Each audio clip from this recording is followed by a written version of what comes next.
So, have you ever been curious of what projects are out there in the indie comic world and you just aren't aware of them and try to figure out how do I find out about these projects? What information can I get? Can I get previews? Can I, get to know the artist a little bit better? Other than, the Twitter and the Indiegogo, where is it I can get a really good preview for these amazing books, such as Doc Salem or Reality Hackers, Murder Weapon, The Ace, Seven Legions, and Blood Hunt. How is it you'd be able to get a good preview of stuff like this, without buying the product? Well, I actually have an answer for you. Red Label's Indie Comic Showcase. What this is, stick around and we'll find out.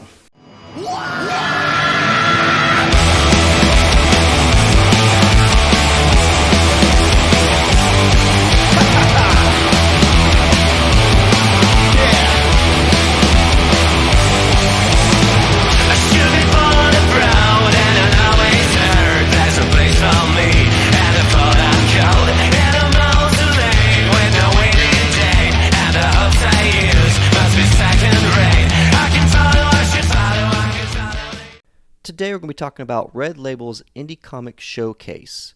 This is a Amazon exclusive magazine, a digital magazine you can pick up for $2.99, and it highlights a whole bunch of different indie comic creators.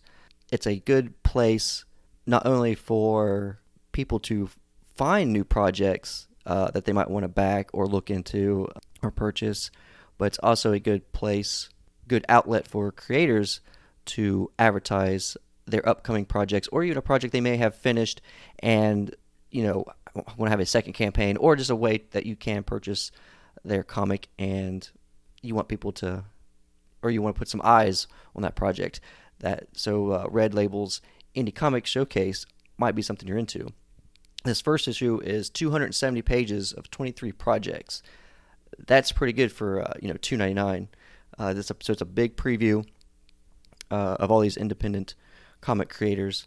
And talking to Sim, from what I understand, he plans on, with his team, to put out a magazine, a digital Amazon magazine, at least once to twice a year.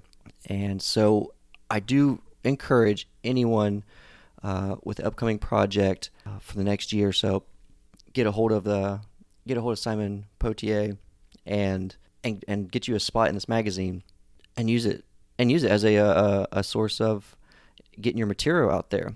And like I say, I encourage people to check it out and use this as just another format of advertising your projects. You can only do so much with your Facebooks, your Twitter, your YouTube channels.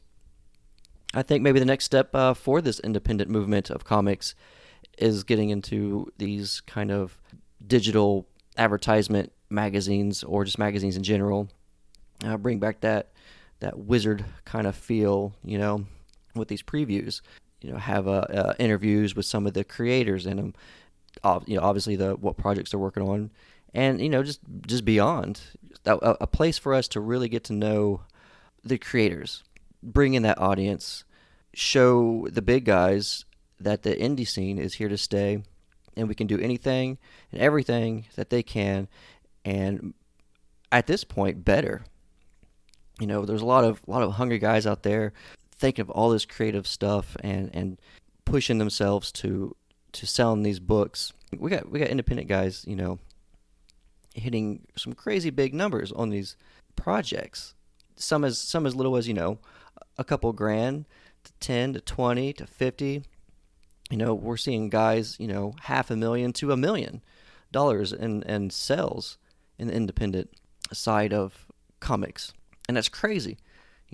These are guys who get to keep these IPs and showing the big dogs that, they can do this. They can keep their books to their rights. And I think if we keep working together as a movement and supporting things such as the Indie Comic Showcase here, I mean, what's to stop us? What's to stop the independent movement of these great books. Get these stories out there and into the hands of readers. Build that audience. Build your audience. I mean, that's one most important thing. If you're one of the creators, you need to build your audience. You need stuff like Independent Comic Showcase to get you there. Yes, do your streams, your YouTube, your daily tweets, but make sure when these resources come out here like this that you take advantage of it. That's how we're gonna make this thing grow. And like I say, for the fans out there, or for people who's not familiar with the independent comic scene or how it works, or the time and money and effort it takes to really put these projects together, these type of magazines are also good for them to jump in and kind of see what it's all about. And because the independent scene, the comics move a little bit slower because we're independent, so we have to take a little bit more time, getting the artists and putting everything together, making sure everything looks good, because we're not, like I say, we're not under big corporations.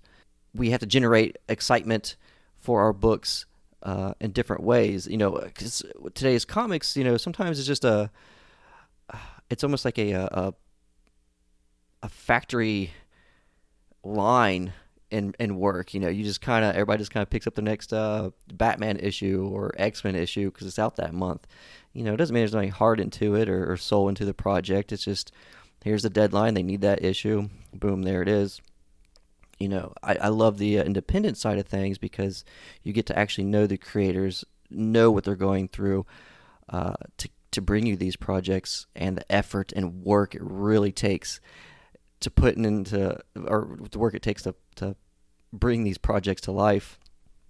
And it makes it all that more exciting when you get that book. It's more meaningfulness to it.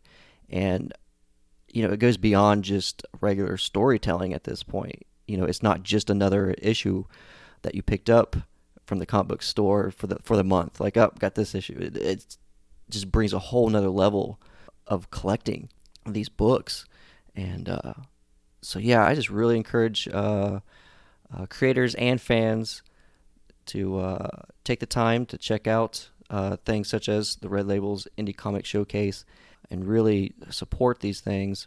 Watch as we make this industry grow together. I'm Shane Mess, and that was this episode of Creators in Motion.